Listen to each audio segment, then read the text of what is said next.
Hello everybody, welcome back to my channel. I am Sonita Yonghan, BDS first year in KUSMS. So today in this video, I'm going to talk about things you should know before joining BDS. And I will share my CE journey, mistakes that I made during my CE examination. त्यसरी नै सुरुमा चाहिँ म के भन्न चाहन्छु भने BDS चाहिँ एकदमै हेक्टिक हुन्छ है किनभने सुरुमा टाइम म्यानेज गर्न सकिरहेको हुँदैन अनि जानिदैन पनि नि त अनि त्यो कलेज लाइक +2 जस्तो हुँदैन त्यही भएर एकदमै हेक्टिक र प्रेसर फिल हुन्छ त्यति साह्रो त हुँदैन तर आफूलाई त्यस्तो प्रेसर फिल चाहिँ हुँदो रहेछ केयु कलेजहरुमा चाहिँ फर्स्ट इयरमा चाहिँ 3वटा सब्जेक्ट हुन्छ डेन्टल चाहिँ कलेज स्टार्ट भएको 2 मन्थ्समा चाहिँ सबै कलेजमा स्टार्ट हुनुपर्ने हो सो केयुमा फर्स्ट इयरमा 3वटा सब्जेक्ट हुन्छ बेसिक्स बाहेक डेन्टलको 3वटा सब्जेक्ट हुन्छ एउटा भयो ओरल बायोलोजी अर्को भयो प्रोस्टोडोन्टिक्स अर्को भयो कन्जर्भेटिभ है अनि 3वटा सब्जेक्ट्सको हरेकको फाल्टे बुक र हरेकको फाल्टे मटेरियलहरू किन्नुपर्ने हुन्छ अनि त्यसमा चाहिँ पैसा धेरै खर्च हुन्छ त्यो आफूलाई चाहिने सामान नै किने हो तर पनि अब यदि पेइङमा पढ्दै गरेको हो भने चाहिँ सुरुमै अब तिमीले 7 लाख डिपोजिट गराएको हुन्छ अनि कति कलेजमा चाहिँ एक्स्ट्रा फिजहरू पनि लिनुहुने रहेछ अनि त्यसो गरेर अनि फेरि कलेज लाग्ने साथ उता डेन्टलको सामान किन्नुपर्ने हुन्छ अनि धेरै खर्च हुन्छ त्यसमा अलि फाइनेन्सियली पनि प्रेसर परे जस्तो हुन्छ आई गेस अनि त्यहाँदेखि के भयो भन्दाखेरि हाम्रो KUSMSमा चाहिँ लाइक एक्स्ट्रा फिज केही पनि लिनु हुँदैन है अनि त्यो भयो सेकेन्ड कुरा अर्को भयो डेन्टल पढ्नेहरूको चाहिँ अब तिम्रो हाम्रो एउटा एक्जाम भइसक्यो नि त बेसिक्स र बेसिक कन्सेप्ट र AIS को त्यसमा चाहिँ कस्तो हुन्छ भने MBBS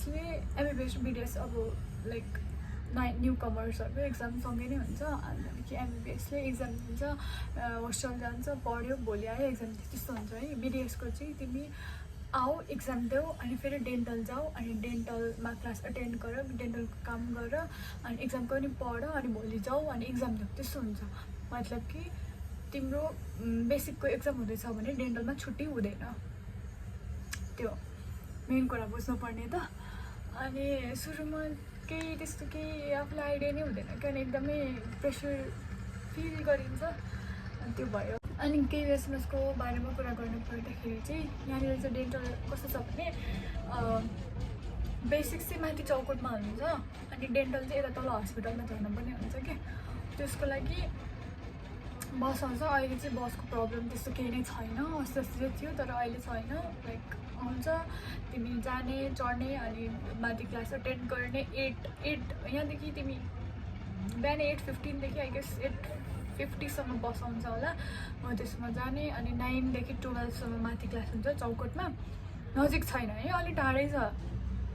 अनि 12 सम्म क्लास हुन्छ अनि 12 देखि 1 सम्म चाहिँ ब्रेक हुन्छ तिमीले खाना खाने अनि चौकोटदेखि तल झर्ने डेन्टल आउने हो त्यो लाइक 1 घन्टामै गर्नुपर्ने हुन्छ अनि त्यहाँदेखि 1 देखि 4 चाहिँ डेन्टल हुन्छ अनि KUSMSमा चाहिँ होस्टेल कम्पलसरी छैन नि त्यही भएर होस्टेल चाहिँ हस्पिटलको कम्पाउन्डभित्र छैन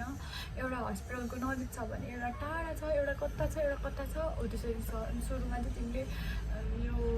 होस्टेल नजिक पाउँदैन अनि त्यसमा पनि कस्तो हुन्छ भने माथि जा तल आइज फेरि होस्टेल चाहिँ यस्तो गरेर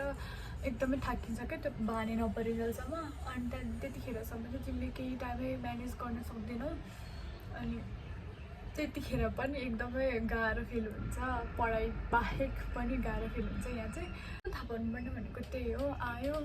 सामान किन्दाखेरि धेरै पैसा जान्छ फर्स्ट इयरमा मात्र होइन हरेक इयरमा सामान किन्नुपर्ने हुन्छ तिमीले फाइनल इयरसम्म सम बुक्सहरू किन्नुपर्ने हुन्छ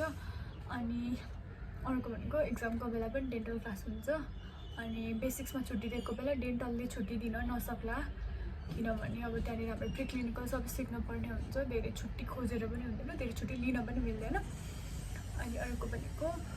यति नै हो डेन्टलमा थाहा हुनुपर्छ अनि मेन कुरा चाहिँ KUSMS चाहिँ काठमाडौँमा होइन है भ्याली बाहिर हो कति यहाँ बाहिरको मान्छेहरू आउनुहुन्छ उहाँहरूलाई चाहिँ काठमाडौँमै छ अब काठमाडौँ युनिभर्सिटी पढेर होला त्यस्तो सोच्नु हुँदो रहेछ तर काठमाडौँमा छैन काठमाडौँदेखि धेरै माथि छ अलि यो कस्तो पहाडतिर जस्तो छ तर राम्रो छ बस्नलाई ठाउँ इन्भाइरोमेन्टहरू चाहिँ राम्रो छ लाइक केयटिक छैन आरामको छ जे होस् काठमाडौँमा चाहिँ छैन अनि तिमीलाई केही सामानहरू लिन पऱ्यो अलिअलि आफ्नो लाइक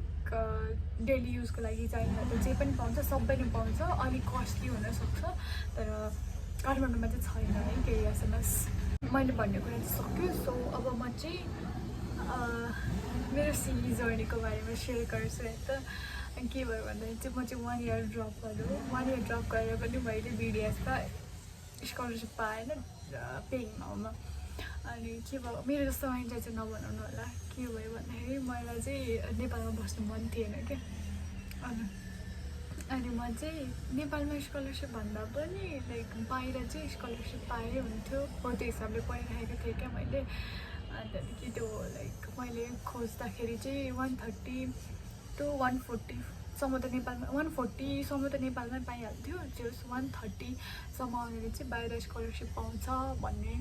सुनेको थिएँ मैले अनि मलाई चाहिँ यता पढ्न मन थिएन तर बाहिर जाँदा चाहिँ स्कलरसिप पाओस् लाइक पेइङमा त नो वे अनि मैले चाहिँ मेरो माइन्डमै त्यही सेट गरेँ कि मलाई चाहिँ 130 मात्रै चाहिएको छ म बाहिर गएर पढ्ने हो त्यस्तो अनि अब डेन्टल त बाहिर गएर पढ्न त अफकोर्स दिनु हुँदैन मलाई दिनु हुँदैन पनि थियो होला अनि मैले त्यही हिसाबले पढेँ है अनि हरेक सब्जेक्टको मार्क्स क्यालकुलेट गर्थेँ कि मलाई यहाँदेखि यति चाहियो यहाँदेखि यति चाहियो यहाँदेखि यति चाहियो यहाँदेखि यति चाहियो भनेर मेरो बेसिक स्ट्रङ पनि थिएन 11-12मा मैले त्यस्तो राम्रो पढिनँ अनि त्यस्तै हो राम्रो पढेको भए त अहिले स्कलरसिप पाइहाल्थेँ नि अनि त्यही हो मैले चाहिँ मलाई धेरैमा 130 देखि 135सम्म चाहिएको छ म बाहिर जान्छु बाहिर पढ्छु म बिडिएस त पढ्ने होइन भनेर बसेँ हो अनि मैले त अलरेडी 1 इयर लस भइसकेको थियो नि त अनि त्यही भएर घरदेखि चाहिँ बिडिएस र नर्सिङ पनि देऊ भन्नुभएको थियो तर मैले नर्सिङ चाहिँ दिइनँ अनि मैले बिडिएस र एमबिबिएस दिएको एमबिबिएसको चाहिँ एक्जाम योपालि मलाई गाह्रो लाग्यो कम्पेरिटिभली गाह्रो थियो बिडिएसभन्दा एकदमै गाह्रो थियो अनि मेरो माइन्ड सेट के थियो भने 130 चाहियो मलाई अनि यस्तो क्वेसन हेर्छु गाह्रो थियो कि अनि त्यहाँदेखि मैले मलाई जे आउँछ हो त्यो गरेँ मैले नेगेटिभ मार्किङमा जाने गरिनँ भ्याइनँ पनि मैले गर्न भ्याइनँ खै के थियो जोस् गाह्रो लाग्यो अनि त्यही भएर पनि भ्याइनँ अनि गरेँ 130सम्म त गरेको थिएँ मैले अनि म आएँ ठिकै छ अब त्यस्तो सोचेको जस्तो राम्रो भएन किनभने मलाई गाह्रो लाग्यो नि त क्वेसनहरू अनि सोचेको जस्तो भएन ठिकै छ जे होला भनेर बसेँ भोलिपल्ट बिडिएसको थियो मेरो बिडिएसको एक्जाम अनि बिडिएसको एक्जाम दिएर गएँ है अनि कस्तो थियो भने म बाहिर जान्छु भन्ने सोच्थ्यो अनि मलाई यो चाहिँदैन भन्दा पनि ठिक छ नि त दिइहाल्छु भन्ने खालको थियो अनि गएँ त्यतिखेर चेकिङ हुन्छ नि त अनि चेकिङमा चाहिँ मलाई चाहिँ नचिनेको मान्छेले छोएको मन पर्दैन क्या अनि ठिकै छ चेकिङ हो चेकिङ गर्नुपर्छ लाइक तर कस्तो अलिक अनकम्फर्टेबल हुने गरी नै चेक भयो अनि त्यहाँदेखि क्लास खोजेर जानुपर्ने हुन्छ कि अनि मलाई चाहिँ एमबिबिएसमा त्यो एउटा पेपर हुन्छ त्यहाँनिर नाम लेखेर आफ्नो थम्बको प्रिन्ट गर्नुपर्ने हुन्छ सुरुमा चाहिँ एमबिबिएसको एक्जाममा चाहिँ यसरी हाल लाइक यसरी सिधा गऱ्यो भने आँट्दैन यसरी गऱ्यो भने चाहिँ आँट्छ तिमीहरूको होल थम्ब प्रिन्ट आउँछ त्यही भएर चाहिँ यसरी गर भनेर सुरु दिन सिकाउनु भएको थियो मैले सेकेन्ड दिन पनि यसरी लाइक लिटरली गर्न लागेको थिएँ अनि त्यहाँको इन्भिजिलेटर सरले होल क्लासको गएर मलाई यत्रो ठुलो गाली गर्नुभयो कि म त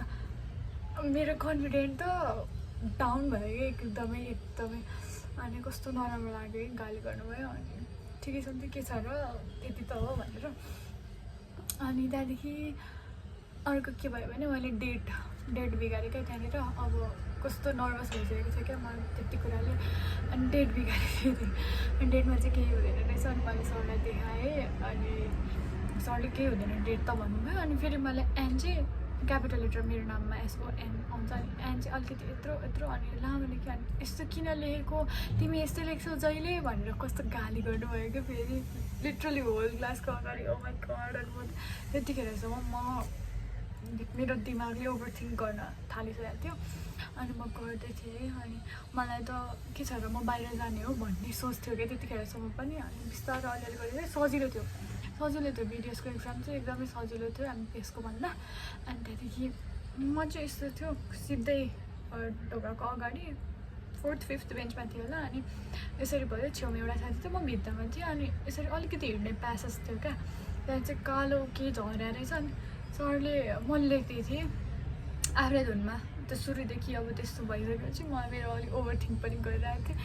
अनि सरले यसरी हेर्नुभयो क्या तलबाट, यसरी